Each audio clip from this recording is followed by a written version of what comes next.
Hello, summoners. This is Love again. So this video is kind of a two-parter. Vlog, whatever. It's kind of a two-parter. The first part will just be, I guess, introducing myself somewhat more thoroughly and giving you an idea of what to expect in future videos. And then the second part will just be the actual meat of the video itself. Just what they're going to be about. And, this will be one such topic. Okay, so first of all, I'm Lot. I live in Texas, the Houston area, unfortunately. It's really not all that bad. It's mainly just the weather. Like, it's March, and it's like 50 degrees outside, which I actually like, because I prefer it when it's colder. It's just that it's been like 80 degrees, but it feels like 90 and stuff, so the weather's just awful.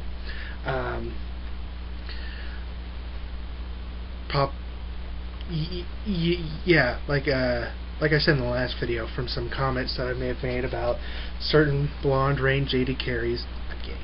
I'm gay. I've been playing League of Legends for almost 2 years now. I started playing when the Olaf patch hit.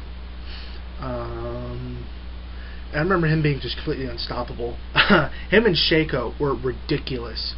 The problem with Olaf was that just once he got started, you could not stop him. And the problem with Shaco was everybody I played with was like level 5 at the time. So basically you played Shaco, or Shaco would dominate you and he was free. Certainly not the case now. But yeah, no previous MOBA experience before that. I do play Dota 2 now. And no, I don't have any beta keys, or else I would have given that already. Seriously. And yeah, that's about it. As for what my videos will be about, as you can probably tell, Matt usually has been handling like the general League of Legends news of the day kind of videos, patch updates, champion updates, etc. I might be taking over in that regard for just a bit. Matt's been really busy lately, so if I notice that something big happened and he hasn't posted a video, I might go ahead and do it, or just contact him first and say, hey, there was this, you're going to make a video. If not, I'll do it.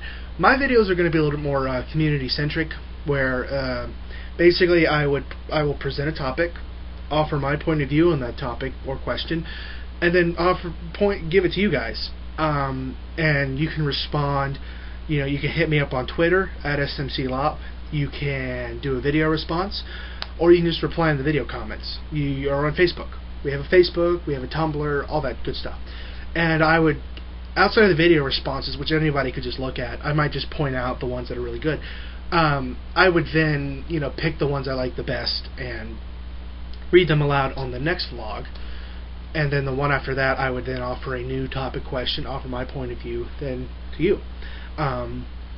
Yeah, so that's kind of what mine are about. And that's why, I've kind of hinted and, really stressed that, community involvement. I can ask questions to an empty room all I want, but it's going to be on you guys to give me stuff so I can read it out loud. And the reason why I'm doing this is for two reasons.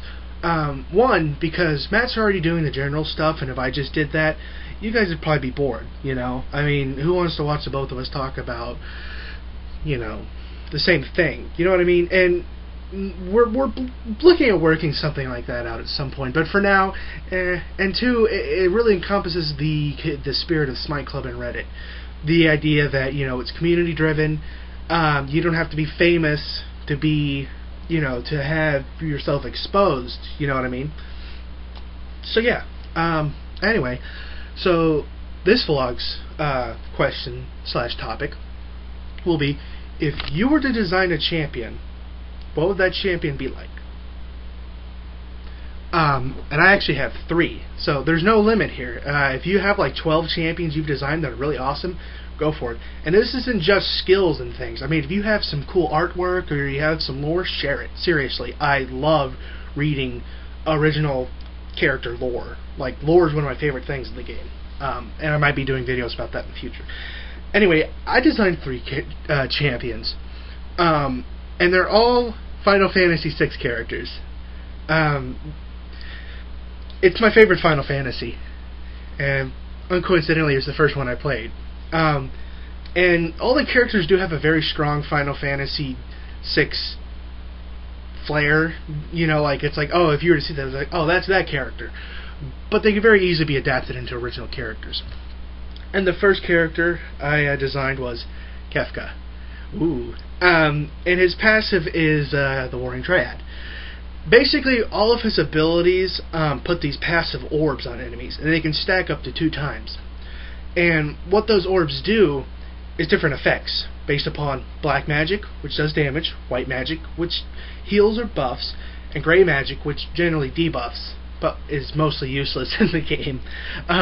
So his Q is Waggly Wobbly Fire-Aga. It throws a fireball, and whenever it hits the enemy, it leaves a black orb. And that black orb, what it does is that the next time that champion is auto-attacked, the damage is increased by 150%, which is, you know, yeah, 150%. And if they get another orb on them, the damage is increased by 200%. And obviously it wouldn't do that until like level 5. Earlier on it's a much smaller number. Yeah, so it stacks up to 2 times. The W is haste/slow. And it works like Karma's E, where you place it on an ally or an enemy and it will speed them up or slow them down. But it also increases or decreases their attack animation, cooldowns, etc. So it can actually be beneficial to put it on somebody other than your jungler or carry. Like somebody like Ryze, you can make their cooldowns like really quick. It's pretty cool. And it puts down a gray orb, and what that does is it will it will basically slow the target if they're hit, or haste them again if they're hit if they're an ally. So you know you would want to figure out which characters you want to do.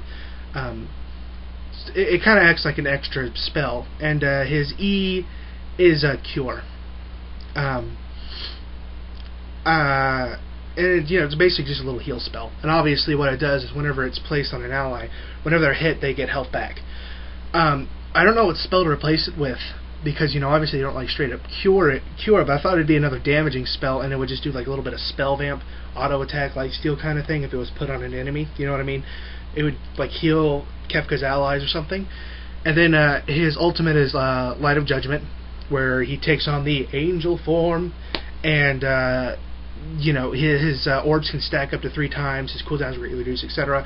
And then at the end of it, in this area around him, the Light of Judgment comes down, and this is it's kind of like Leona's ult, except it doesn't stun, it just does damage. Kind of a cool thing. The next one is Edgar Roni Figaro. Oh, well, and as for Kefka, he can be a solo top. He could be a support because he does have a little CC. He has a little bit of healing, or he can be an AP mid. He might be able to jungle, but he would need his abilities would need to do AOE damage for that to be really possible. So I really don't think he could jungle. I guess he could do it, but you wouldn't want to have him as a jungler. And then there's Edgar Roni Figaro. Basically what he does is, and this is actually based on this old idea I had for a champion back whenever I first started playing.